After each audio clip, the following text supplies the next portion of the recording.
In a late autumn afternoon in Canada, where golden leaves danced with the cold wind heralding winter, a young man of just 19 walked alone along a dirt road. His name was Elon, a lean lad with a determined gaze, carrying only a backpack and immeasurable dreams in his mind. The snow began to fall, the sky darkened rapidly, and Elon knew he wouldn't reach his relative's house before nightfall. That's when he spotted the welcoming lights of a ranch in the distance. It was there that his destiny would change forever, though he didn't know it yet.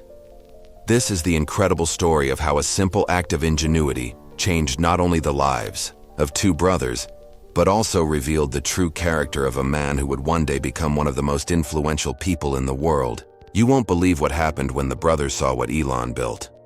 And before we continue, if you're watching this video while preparing breakfast, relaxing after lunch, or perhaps before bed, leave a comment telling us where you are now. Your like is also crucial for this story to reach more people. Now let's discover what happened at that Canadian ranch that changed 3 lives forever. The ranch belonged to Mr. Thomas Blackwood, a 65-year-old man with gray hair and hands calloused from a lifetime of hard work. Thomas was known in the region as a reserved man who rarely received visitors. His ranch, called Lost Horizon, was well maintained with a main wooden house, some stables, and a beautiful view of the mountains. On that cold night, when he heard knocks on his door, Thomas hesitated before opening it. He wasn't used to strangers, especially with the sky already dark and the snow falling relentlessly. "Good evening, sir," said Elon, shivering from the cold. "My name is Elon Musk. I'm on my way to my relative's house in Vancouver, but the storm worsened and I won't be able to get there tonight. Would it be possible to spend the night at your ranch? I can work in exchange for shelter."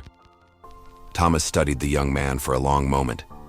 There was something in the lad's determined gaze that intrigued him. "Come in, son.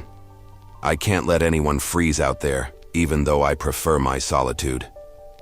Elon entered the house warmed by the crackling fireplace. Thomas offered him a hot soup, and while they ate, he asked, "So what do you do for a living, lad?" "I'm studying physics and economics, sir, but my passion has always been engineering. I can build and fix almost anything."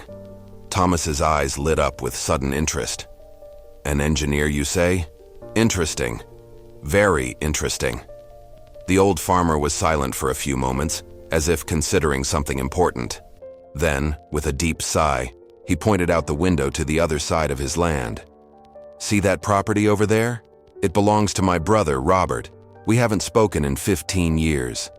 Elon followed Thomas's gaze and saw in the distance the faint lights of another house. "What happened between you, if you don't mind me asking? A quarrel over land, tradition, pride?" "I don't even know for sure anymore," Thomas confessed, his voice laden with bitterness and something Elon recognized as disguised regret. "Our father divided the ranch between the two of us.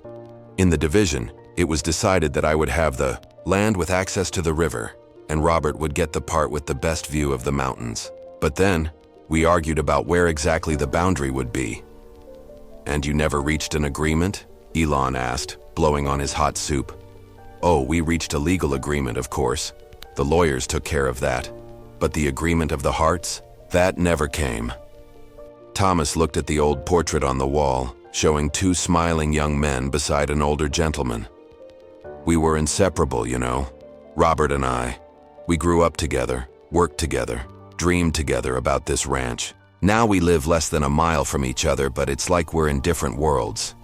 Elon listened attentively, noticing the pain in the old farmer's words. When he finished his meal, he said, "Thank you for your hospitality, Mr. Blackwood. I'd like to repay you somehow before I leave tomorrow." Thomas stared at the young man for a long moment. "There is something you could do since you're an engineer. The boundary between our properties has never been properly marked. I've always thought about building a wall there, something solid, definitive, that would end any doubt about where my land ends and his begins." The old farmer paused, his eyes lost in distant memories. "If you can build that wall, lad, I'll pay you well. I have the materials in the barn waiting for years, for someone with the skill for the job." Elon observed Thomas's wrinkled face, noticing how his words about the wall contradicted the sadness in his eyes when he spoke of his brother. "I accept the job, Mr. Blackwood. I'll start at dawn." That night, Elon couldn't sleep well. Something about the story of the separated brothers deeply disturbed him. He thought about his own ambitions, the dreams he carried of transforming the world through engineering and innovation. How could he use these skills not only to build objects, but to rebuild relationships? At dawn, while Thomas was still asleep, Elon went to the barn to examine the materials. There were bricks, wood, cement, tools, everything needed to build a solid wall. But instead, Elon began to draw something completely different on paper. When Thomas woke up and went to find the young man, he found him already working hard, but not in the way he expected. "What are you doing, lad?" Thomas asked, confused. "That doesn't look like a wall." "I'm not building a wall, Mr. Blackwood," Elon replied determinedly. "I'm building a bridge." "A bridge?" Thomas exclaimed, incredulous. "I asked you for a wall." "Lad, something to separate, not to connect." Elon stopped his work and looked directly into the farmer's eyes. "Mr. Blackwood, I heard your story last night. I didn't hear the story of a man who wants to distance himself further from his brother. I heard the story of someone who misses him, with regret, with a desire for reconciliation, but without knowing how to take the first step." Thomas was silent, his hands trembling and his teary eyes betraying his emotions. "You gave me enough materials to build a wall, it's true," Elon continued. "But you also gave me enough material to build a bridge. The choice is yours, to separate or connect, to divide or unite, to continue with the past or create a new future." After a long moment of silence, Thomas whispered, "What if he doesn't want to cross?" "Then at least you'll have tried," Elon replied gently. "And one day, maybe not today, maybe not tomorrow, but one day someone will cross that bridge. It might be your brother. It might be a nephew or niece you've never met. It might be a grandchild who wants to meet their great-uncle. Bridges remain, Mr. Blackwood offering possibilities long after they're built." With tears in his eyes, Thomas nodded slowly. "Continue then. Build your bridge." Elon worked tirelessly for 3 days. The bridge wasn't large in size, but it was sturdy, beautiful, with an elegant design that seemed to float over the small stream that naturally separated the two properties. Thomas watched from a distance, never interfering, but always present, as if each hammer blow were an echo of his own heavy heart. On the morning of the 4th day, the bridge was ready. Elon had added a final touch. A wooden plaque carved with the words, "Bridges are stronger than walls. Reconciliation is more powerful than resentment." "It's done," said Elon, exhausted but satisfied. "The rest is up to you now." Thomas approached the bridge with hesitant steps. He touched the polished wooden railing, feeling the solidity of the construction. "It's a beautiful work, lad. Really impressive. Thank you, Mr. Blackwood. But the true masterpiece is yet to come, when this bridge is used for the purpose it was created." On the other side of the property, a figure appeared. It was Robert Blackwood, Thomas's younger brother, now 60 years old, watching the newly built bridge with visible curiosity. "He's looking," Thomas whispered, suddenly as nervous as a schoolboy. "What do I do now?" "Cross it," Elon replied simply. "The bridge is there to be crossed." Thomas took one step, then another, his whole body trembling with the weight of 15 years of silence. In the middle of the bridge, he stopped, unable to continue. It was then that Robert began to walk as well. Slowly, cautiously, but determinedly, the two brothers met in the middle of the bridge, face to face for the first time in over a decade. "Thomas," said Robert, his voice choked with emotion. "Robert," Thomas replied, unable to say more. For a moment they stood there, two proud old men, separated by inches and by years of hurt. Then in a sudden movement, Robert took the final step and embraced his older brother. "I knew," Robert sobbed against Thomas's shoulder. "I knew you still loved me, brother. This bridge, when I saw it being built, I knew it was you trying to reach out to me. I've missed you so much, Thomas. So many times I wanted to cross that creek and knock on your door, but pride, that darn pride always stopped me." Thomas, now crying openly, held his brother tightly in his arms. It wasn't me who came up with the idea for the bridge, Robert. It was this extraordinary young man. He pointed to Elon, who watched the scene with an emotional smile. I wanted to build a wall, can you believe it? A wall between us. And he saw what I really needed, not what I asked for. Robert released the embrace and walked over to Elon, extending his hand.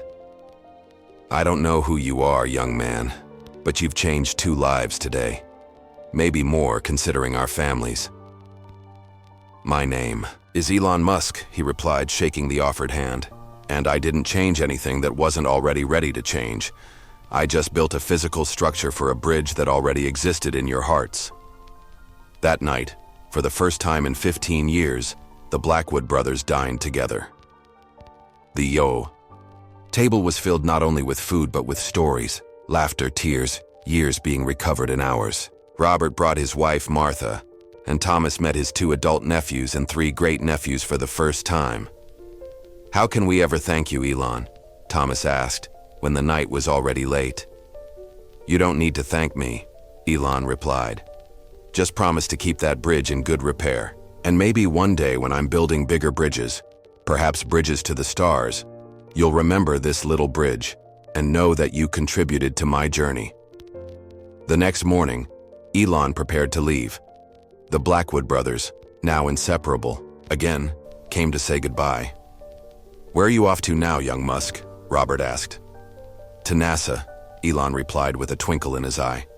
I have big plans for the future. I believe that one day we can build bridges not only between people but between worlds. Sounds impossible, Thomas commented with a smile. The most important things often seem impossible before they are achieved, Elon replied.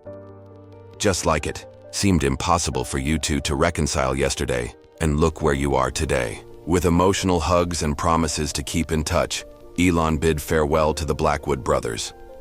As he walked down the road, he looked back one last time and saw the 2 old farmers side by side on the bridge, waving to him. Years later, when Elon Musk would become world-renowned for his revolutionary innovations, for his audacious vision for the future of humanity, few would know that one of his first great constructions was not a rocket or an electric car, but a simple wooden bridge in the Canadian countryside. A bridge that proved that sometimes the greatest act of engineering is not to build something new, but to repair something that was broken. And you, who have come this far, know that you can be the bridge in someone's life today. Sometimes, all we need is someone who sees beyond what we ask for, who builds possibilities where we only see barriers. If this story touched your heart, be sure to subscribe to our channel for more power stories, real stories, or those inspired by reality that remind us of the transformative potential that exists in each of us. And always remember, in life, as in engineering, the most difficult problems often have the simplest solutions. You just need to look at them with fresh eyes and an open heart. Until the next video,